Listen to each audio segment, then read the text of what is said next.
हमारी बहनों की माताओं के मंगलसूत्र छीन लेंगे। अरे कौन छीन लेंगे? 65 साल से तो किसी का नहीं छीना। इन्हें लग रहा है कि अब कोई मुद्दा मिला नहीं तो एक नया एजेंडा छेड़ देते हैं, हम एक नया मुद्दा छेड़ देते हैं। तो इससे शायद हमारे को, क्योंकि मैं रीजन बता रहा हूँ, बीजेपी भाजपा वाले सारी चीज़ों से उन्होंने सर्वे करके कर लिया है। परेशान है वो खुद है कि भैया उन्हें पता चल चुका है कि हमारी इस बार 400 पार तो नहीं, लेकिन संसद से बाहर जरूर जा रहे हैं इस बार। सरकार का रिपोर्ट कार्ड कैसा लग रहा है? मेरे को तो ये बिल्कुल फ्लॉप है, फ्लॉप एकदम से। बिल्कुल। आप किसी से, मैं बोलता हूँ बुला लीजिए किसी मोदी वाले को, मैं 5 काम पूछता हूँ बता दे। सिर्फ मंदिर मस्जिद धारा 370 यही बताएंगे बस, और कुछ नहीं बताएंगे। दिल्ली में मेरे से पूछिए क्या बीजेपी के पास काम ही नहीं है गिनवाने के ना, लिए। उनके पास कोई काम नहीं तो बता रहे हैं पीएम मोदी बड़े बड़े भाषण दे रहे हैं, लंबे लंबे। देखिए वो पीएम है जी, उनका तो काम है भाषण देना ही, ठीक है। जनता का काम है जी सुनना और बोलना, तो ये चीज़ है मैडम जी। तो इस बार जनता कितनी जागरूक है और जनता क्या करने वाली है? 400 पार को क्या संभव करेगी जनता? 400 पार मुझे तो नहीं लगता कि होगी। हाँ ये जरूर है कहीं और अदर कंट्री के मिला ले, बांग्लादेश पाकिस्तान के, तो 400 क्या 600 पार भी हो जाएंगे। ठीक है जी, मतलब भारत वाले नहीं देने वाले। मैं तो नहीं समझता जी, मैं भी एक वोटर हूँ। मेरे जैसे कितने को जो बोल नहीं पाते, मैं तो ओपन बोल रहा हूँ।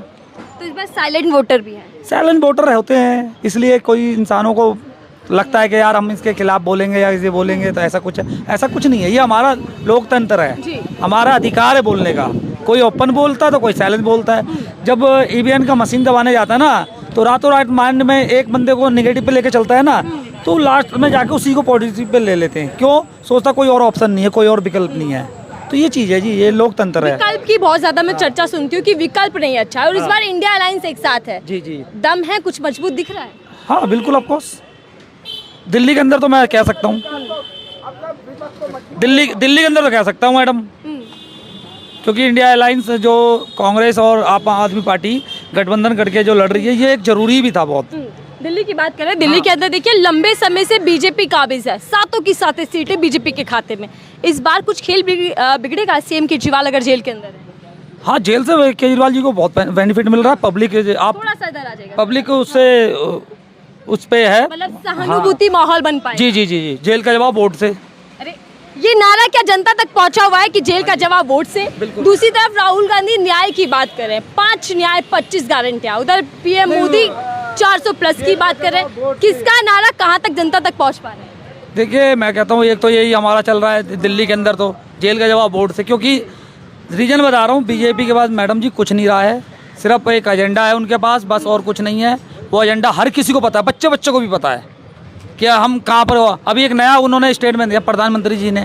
प्रधानमंत्री जी ऐसा स्टेटमेंट देते हैं, हम उम्मीद नहीं कर सकते जी कि हमारी बहनों की माताओं के मंगलसूत्र छीन लेंगे। अरे कौन छीन लेंगे?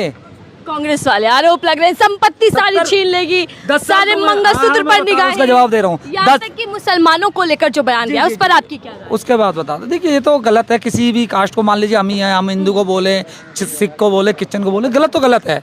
लेकिन आप बात बता रहा हूँ आपको, जैसे 75 इन्होंने बोला, 10 साल 65 साल से तो किसी का नहीं छीना। इन्हें लग रहा है कि अब कोई मुद्दा मिला नहीं तो एक नया एजेंडा छेड़ देते हैं, हम एक नया मुद्दा छेड़ देते हैं। तो इससे शायद हमारे को, क्योंकि मैं रीजन बता रहा हूँ, बीजेपी भाजपा वाले सारी चीज़ों से उन्होंने सर्वे करके कर लिया है। परेशान है वो खुद है कि भैया उन्हें पता चल चुका है कि हमारी इस बार 400 पार तो नहीं, लेकिन संसद से बाहर जरूर जा रहे हैं इस बार। कह रहे हैं कि सर्वे सारे बीजेपी के खिलाफ है। हाँ। तो क्या पीएम मोदी के भाषण जो सुनने को मिल रहे हैं उसमें कहीं झलक रहा है ये सब कुछ? देखिए भाषण से देखते होंगे आप, जहाँ पर बीजेपी के प्रत्याशी जा रहे हैं वोट मांगने, लठ लेकर पब्लिक भगा रही है। चाहे मणिपुर ले लो, चाहे और भी 1-2 जगह हुआ ये हादसा। पंजाब के अंदर किसान हमारे ने रोक लिया, हरियाणा में कुरुक्षेत्र में हरियाणा ने रोक दिया, किसानों ने रोक दिया कि भैया तुम हमें दिल्ली नहीं आने देते, हम तुम्हें अंदर नहीं जाने देंगे। ये बताइए, तो ये क्या है? पब्लिक का गुस्सा ही तो है।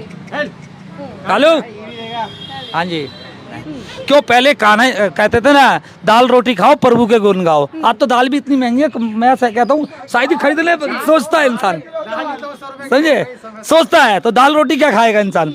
चलिए अब 70 साल पर आ जाते हैं। कांग्रेस पार्टी को लेकर पीएम मोदी अक्सर बयानबाजी करते हैं, परिवारवाद फैला रहा है, भ्रष्टाचार किया और तुष्टीकरण की राजनीति कांग्रेस पार्टी ने की है। आपके हिसाब से क्या कामकाज हुआ है? कांग्रेस में काम ज्यादा हुआ था या बीजेपी सरकार में? कांग्रेस में जी काम अच्छा हुआ था। रीजन बताता हूँ, ये जो आज हमारे हाथ में ना, ये गौर से देखिए मैडम, इसे ये कांग्रेस की देन है। ये हमारे राजीव गांधी जब प्रधानमंत्री बने थे, कंप्यूटर उस समय लाया गया था, तो ये आज कांग्रेस की देन है। दूसरी बात, कांग्रेस जो है ना, शुरू से ही जब से देश आज़ाद हुआ था, तो कांग्रेस एक ऐसी पार्टी थी तो वो गरीबों के साथ में, मिडिल क्लासों के साथ में, लो क्लासों के साथ में चलती थी, तो इसलिए कांग्रेस बेहतर है। मनमोहन के टाइम पे जीडीपी हमारी उठी थी 8%। आज किसी से पूछिए मनमोहन के टाइम पे कितने हज़ार करोड़ का था, आज कितने हज़ार करोड़ का है। कर्जे की बात है देश के ऊपर, सब कुछ प्राइवेट में कर दिया गया, देगा कहाँ से? तो ये कर्जा हमारे देश के ऊपर तो हुआ। जीडीपी हमारी कहाँ गई है? रोजगार है नहीं, इंसानों के लिए नौकरी नहीं है, पढ़े लिखे लोग डिप्लोमा लेके, डिग्री लेके घूम रहे हैं, जब है ही नहीं। एक नौकरी है तो 10 करने वाले हैं। राहुल गांधी न्याय यात्रा कर रहे हैं, भारत जोड़ो यात्रा कर निपटे हैं, और अब न्याय की बात कर रहे हैं। राहुल गांधी क्या पीएम मोदी को टक्कर दे पाएंगे? क्या उनकी छवि में कोई उछाल या बदलाव देखने को मिल रहा है इस बार?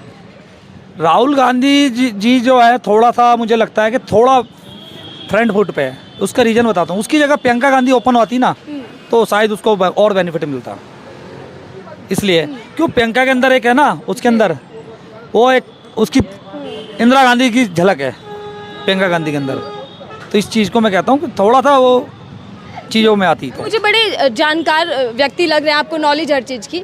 मैनिफेस्टो को लेकर जो बवाल मचा हुआ है, जो बीजेपी कह रही है कि मुस्लिम लीग की छवि दिख रही है कांग्रेस के मैनिफेस्टो में, इरादे और नियत अच्छी नहीं है, आपको भी लग रहा है? मैडम जी, वो जो 70% है ना, वो उनके दिमाग के अंदर एक ही चीज़ घुसाना चाहते हैं, एक ही चीज़, ताकि वो 70% डिवाइड ना हो, क्योंकि 30% तो है ही नहीं उनके। वो 70% में से अगर 20% भी इधर आ गए, 70% में से 20% भी इधर आ गए, तो पल्ला भारी पड़ गया 30 वालों का। तो इसलिए वो एक तरफ का माइंड में दे के चल रहे हैं कि ये कर देंगे, वो कर देंगे। ऐसा कुछ नहीं है। इससे पहले भी हिंदुस्तान में लोग रहते थे, खुला खाते थे, खुला रहते थे, तो ऐसा कुछ नहीं है। ये तो लोगों की सोच है, अपनी मेमोरी है कि भैया कौन सब है। तो भाई हिंदू मुस्लिम जब आज़ाद हुई थे देश हमारा, तो सबने एक साथ लड़ाई वो करी थी, अंग्रेज़ों के खिलाफ लड़े थे। तो नारा तो दिया जाता है, मोदी है तो मुमकिन है। अरे मोदी है तो मुमकिन तो है। महंगाई क्या क्या मुमकिन है आपके हिसाब से? देखिए, मोदी है जी, कहते हैं ना मोदी है तो मुमकिन है। सिंपल सी चीज़ है, मुमकिन कुछ नहीं है। ये सिर्फ एक वो करके चलते हैं। इनकी कोई भी आप ले लीजिए, नौकरी देंगे, मैं 15 लाख की तो कहता ही नहीं, वो तो बात ही ख़त्म है। हम महंगाई कम करेंगे, हम बेरोजगारी कम करेंगे, कहाँ कुछ नहीं करा आज तक। तो मोदी है जब ही तो जी, मोदी हट जाए सारी चीज़ हो जाएंगे। क्या क्या हो जाएगा बीजेपी हट जाती है? भाजपा हट जाए, सबसे पहले तो महंगाई पे कंट्रोल होगी। महंगाई पे कंट्रोल होगी। और भी लोग खड़े हैं जी, मतलब अगर बीजेपी हट जाती है, सत्ता में नहीं आती, तो महंगाई से राहत मिलेगी? महंगाई से मिलेगा बहुत %, क्योंकि नई सरकार जब बैठती है ना, तो जनता पे एकदम लोड नहीं देगी, जनता को थोड़ा सा उसमें रहेगी। और चेंजिंग जरूरी होता है मैडम, बहुत। लेकिन अगर बीजेपी हट गई सर, तो विकास कैसे हो पाएगा? क्योंकि बीजेपी तो कह रही है कि विकास तभी है जब बीजेपी सत्ता में है। क्या विकास हुआ ये बताइए मुझे। डंका बज रहा है विदेशों के अंदर, पक्की छत अब गरीबों को मिल गई है, मुफ्त राशन मिल रहा है, सिलेंडर मुफ्त मिल रहा है। सिलेंडर आज 800 का कर दिए, कल 1300 का कर देंगे आने के बाद। राशन वो 4 किलो दे रहे हैं, 14 से 6 किलो चीनी मिलती थी बीपीएल वालों को, वो 14 से बंद कर रखा है सेंट्रल गवर्नमेंट ने। तो क्या मुफ्त दे रहे हैं?